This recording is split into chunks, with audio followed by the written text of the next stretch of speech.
montrer sur Instagram et sur Facebook les photos de mes petites bouchées aux protéines et aux fruits rouges. Et je vous avais promis la recette. Donc on va la faire ensemble en vidéo aujourd'hui. Alors pour cette recette, vous avez besoin de 4 mesures de protéines, soit 200 ml,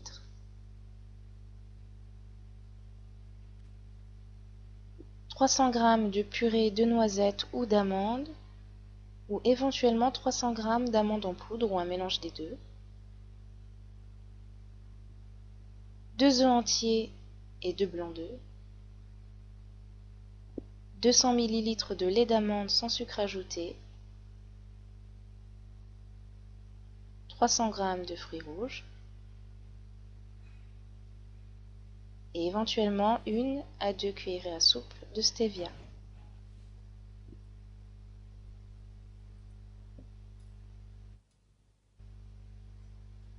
Alors on va commencer par les ingrédients les plus épais et les plus difficiles à mélanger.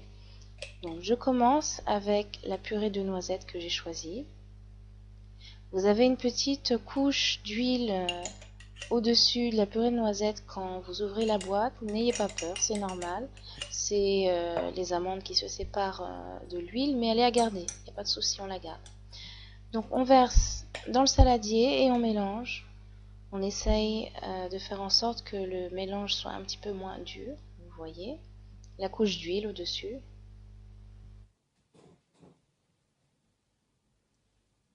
Et ensuite, on va ajouter nos 4 mesures de protéines. Alors la raison pour laquelle on met les protéines au début, c'est qu'elles ont vraiment tendance à absorber tous les liquides et à donner à la pâte une texture très épaisse, assez collante. Donc si on met les protéines à la fin, ça va totalement changer la texture de notre mélange et on va se retrouver à devoir rajouter des liquides et puis changer les proportions de notre recette. Donc on met la protéine au début et ensuite tout ce que l'on va rajouter sera en fonction de la texture que l'on obtient au fur et à mesure.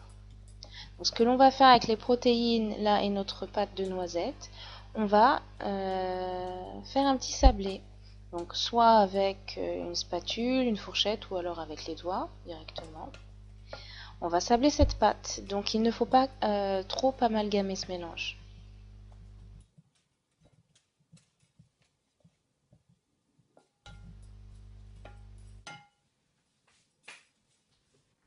Voilà ce que l'on obtient.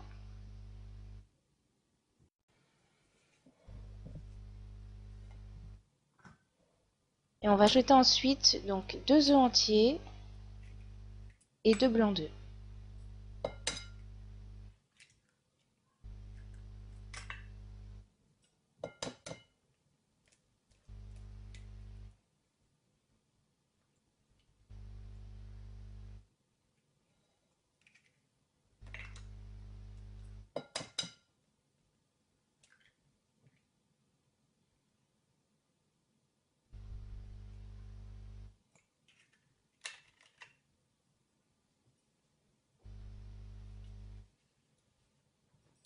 Et on mélange.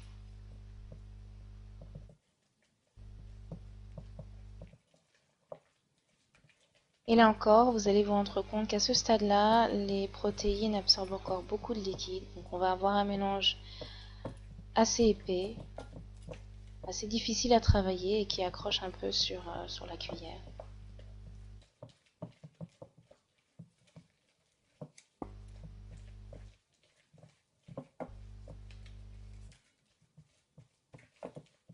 Donc ne vous inquiétez pas, à ce stade-là, la recette, c'est normal.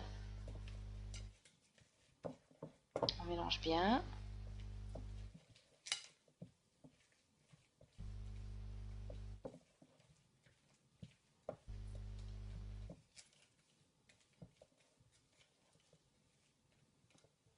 Et voyez la texture que l'on obtient.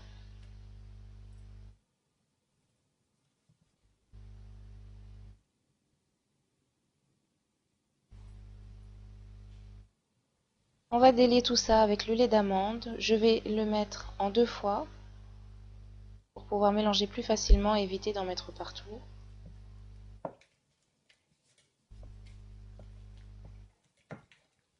Alors lait d'amande, je vous ai dit 200 ml, vous n'êtes pas obligé de tout mettre. Et inversement, vous aurez peut-être besoin d'en mettre un petit peu plus. Donc ça dépend de ce que vous allez obtenir comme texture.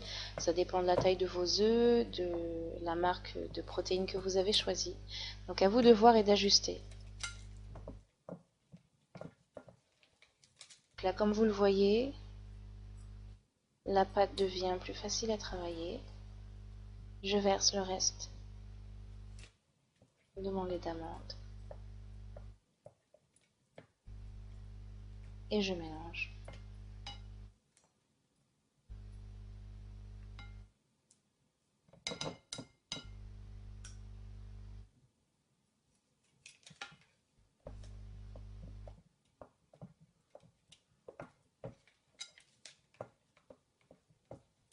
Et là, la pâte est beaucoup plus souple. Je vais ajouter 1 à 2 cuillerées à soupe de stevia.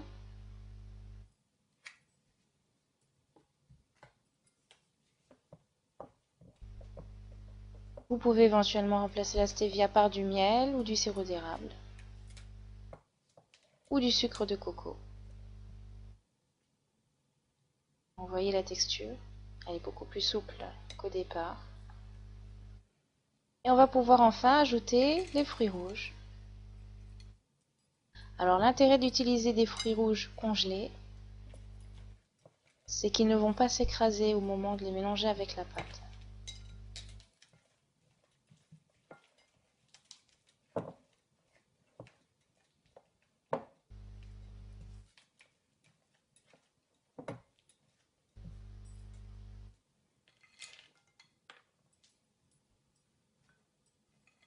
Donc 300 g de fruits rouges de votre choix. Ici j'ai utilisé des myrtilles et des framboises.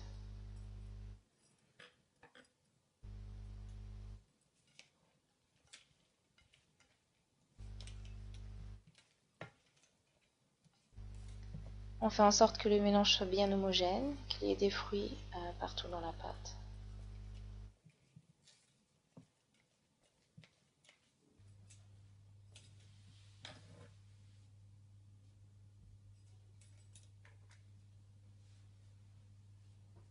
Et on va pouvoir former nos petits muffins avec des moules à mignardise. Vous pouvez très bien utiliser un moule à cake et faire un seul cake que vous couperez en différentes parts. Moi, ce sont pour des raisons pratiques que j'utilise ces moules-là. C'est beaucoup plus facile ensuite pour congeler les muffins et les ressortir un par un au fur et à mesure.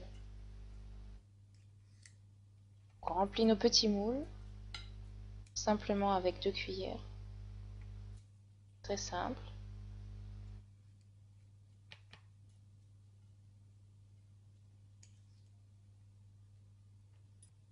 Et on va continuer de cette façon jusqu'à épuiser toute la pâte.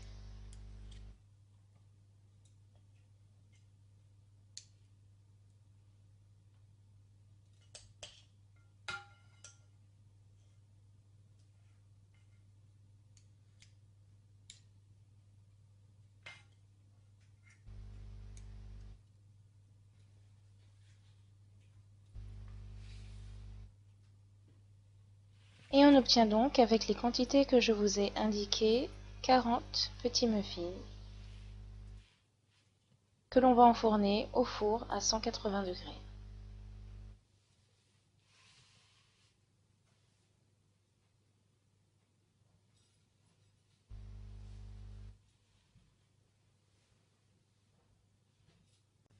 Alors, la cuisson est assez rapide puisque j'ai fait des petits muffins, donc à vous de faire attention. Vérifiez bien, ne les laissez pas trop brunir. Alors ça y est, je les ai sortis du four, je les ai un petit peu oubliés les pauvres à force de discuter. Je vais vous les montrer. Voilà, petit muffin. Il manque plus que l'odeur, mais je vous assure que ça sent très bon. Donc avec les quantités que je vous ai données, j'en ai fait exactement 40. En sachant que j'en mange 4 le matin au petit déjeuner, cette recette, elle va me durer donc 10 jours. Donc je vais les congeler. Puis je vais les sortir au fur et à mesure, soit tous les matins, soit la veille si j'y pense. Et c'est pratique. Et puis j'aurai pas à me soucier de ce que je vais manger le matin au petit déjeuner. Et je recommencerai dans une dizaine de jours, soit la même recette, soit une autre recette, et je serai tranquille encore pour quelques jours. Donc ça, c'est une aide qui est vraiment considérable parce qu'une des choses qui est problématique quand on suit un régime, c'est justement le manque d'organisation, le fait de se retrouver au moment du repas sans savoir ce qu'on va manger et puis finalement se tourner vers des mauvais choix alimentaires. Donc l'intérêt du food prep, que ce soit pour des petites choses comme ça ou que ce soit pour les repas, le dîner, le déjeuner, c'est de s'organiser, de savoir exactement à l'avance ce que l'on va faire, idéalement de l'avoir fait. Comme ça, on ne va pas se retrouver sur le coup à hésiter entre quelque chose de sain et puis quelque chose de moins approprié qui va peut-être saboter un petit peu notre routine et puis nous empêcher d'obtenir les résultats que l'on veut. Donc moi, personnellement, c'est quelque chose qui m'aide par rapport au petit déjeuner parce que le dîner et le déjeuner, j'ai pas de soucis. Si j'ai pas le temps, je fais une salade, quoi qu'il arrive, je serai satisfaite. Mais faites-le pour les repas qui vous posent le plus problème, que ce soit parce que vous n'aimez pas trop cuisiner, vous n'avez pas le temps, ou vous travaillez, planifier, planifier, planifier, c'est vraiment quelque chose qui va vous aider. Voilà, donc moi je suis tranquille pour 10 jours, et puis dans 10 jours, une autre recette.